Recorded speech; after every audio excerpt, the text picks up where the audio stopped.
What's up, YouTube? It's your boy King of Thrift, back with another video to help you guys work from home, to be your own boss, and create the life that you love. Today we're going to be going over the top 10 things that you need to do before you start your eBay business. Alright guys, thanks for tuning in. If you've never been to my channel before, this channel is devoted to helping you guys succeed on eBay, helping you to avoid the pitfalls and common slips and failures that I encountered on my way up. What we're going to be talking about today are the first 10 steps that you should take to making your first $150. And it's easier than you might think. Step 1. The first thing you need to do is go around your house and gather up a bunch of things that you're not using anymore, things that have been sitting around for the last year that you haven't touched. You'd be surprised at what's lying around your house. I think I read somewhere that the average household in America has 3 to 5 items that are worth $3,000 or more just lying around their house or somewhere around their home. Now that could be true or maybe not, but you don't need anything like that. We're talking about $150. We're talking about things that you're not going to miss. And the good thing about doing this is if you do, if maybe you don't get as much money as you should for something, it's all profit because you didn't actually go out and purchase these things, in order to sell them to make money. These are things that have been lying around and basically they're just taking up space. So step 1, I want you to go around your home and I want you to find 10 items that you're no longer using, that you haven't used for at least the last year. These items should be worth at least $15 to $20. $25 and up is much better. Now I don't mean what you paid for them, I mean worth $25 on eBay. Which brings me to step 2. First, go around your home, gather up 10 items that are worth at least 20 bucks. And then your next step is going to be research each one of those items on eBay and see what the average selling rate is and what the average sell-through rate is.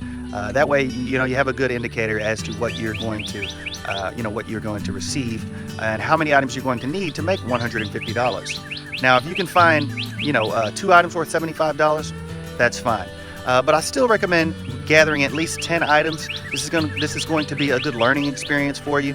It's going to help you to get your feet wet, so to speak, to sort of you're just getting into the business. You need to learn how everything works. How to list an item, how to picture an item, those sort of things. And as you do this 10 times in a row, that's going to help you, like I said, to get yourself started and get going. Next, what you want to do is take your 10 items and obviously just list them on eBay. Like I said, do your research, do your homework, make sure that, you're making good titles, that you're using all the spaces that's available in your title. Don't leave open spaces. That you're listing your items for a comparable price. In other words, don't list something that's, that's selling on eBay for an average of 50 bucks and you list yours for 75. Even if you list yours for 50 bucks, you could sell it, but in the beginning, it's going to be more difficult for you in the beginning with no feedbacks and no experience. People don't know whether or not they can trust you at this point. So you will have to build some trust with your customer base, and this is the beginning of that.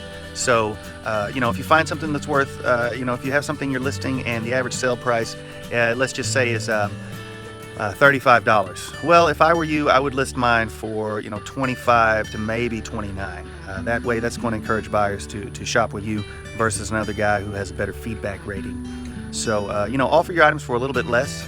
That way, you can get yourself going. You can get some feedbacks, which you definitely need. And this will also help you to, grow your feedback in the beginning. So list it for slightly less than the average sell-through rate. Step 3, once you've listed your items and you have them online, you should have all 10 of them online, obviously. Don't forget to check your emails daily. Answer your customers, check them. I check emails in the morning and in the evening because, people hate to wait and there's nothing worse than waiting. Many times what I've found in sales is that, a lot of times people only have one question. And that one question is actually keeping them from purchasing. In other words, they've got their money in their hand and they're shaking it. They just want you to answer their single or maybe 2 questions and they're ready to buy. So get back to your customers quick, guys. Answer emails daily. I would list your item as an auction in the beginning. Just that way that gives you, that's sort of an insurance policy. In other words, so if you don't know what something's worth, you can list it for, $25, maybe $9.99 on auction and let the market determine what that thing is worth. And many times, an auction is a good way to go when you're not sure of the price of something. Now, if you know what things are selling for and you're positive that that's what this particular item is worth, then just price it as a buy it now for slightly less than the average sale price. And that is going to encourage people to purchase that item much quicker from you versus another more experienced seller, maybe with better feedback. If you can, always offer free shipping. This will also put you, the search engines like that. eBay search engine likes that better. They're going to give you a better rating if you're offering free shipping. Many people search with that option, and they will only shop for things that offer free shipping. So if you're not offering free shipping, then you're not going to come up in that search result. And in the beginning, like I said, you need every edge you can get. So offer free shipping. On that note, always ship the same day that you receive payment or within 24 hours. Don't wait. Don't make your customers wait. In that option box where it shows, how soon you ship, it's always good to check that within 24 hours or same day.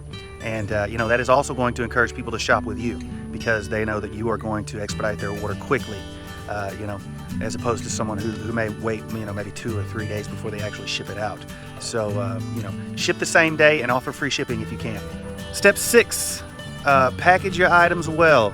If you have something that's extremely breakable, and you don't think maybe that you can do a good enough job, packaging and shipping it, it might not make it safely, then I would take it to a shipping center and have them box and package it for you. That way it is insured in case it gets broken. You're not going to be responsible. Ship through eBay's system if you can. That way your tracking information is automatically uploaded, and your customers can see when the item actually went out, and they can track that order all the way through. And this is going to give them peace of mind. It's just going to show that you're more professional and that you are on top of your game. And if you can't use eBay's system, if for some reason you're having a problem or you're not really sure how to use it, then you can just box and package it, head down to the post office, ship it out, make sure you get tracking on it, and come back home, add the tracking, upload the tracking to that particular order, and inform your customer that you've done so. All right, so once your items close out and you have received all your payments, I want you to take that money, put it aside, put it in a little stash pot. Once you have received all the money from every one of your items, take that money, head out to your local thrift shop, hit the garage sales this weekend, look for some auctions, check Craigslist, and look for what in other words, your area of expertise, you need to look for more items that you can find a good deal and that you can sell on eBay.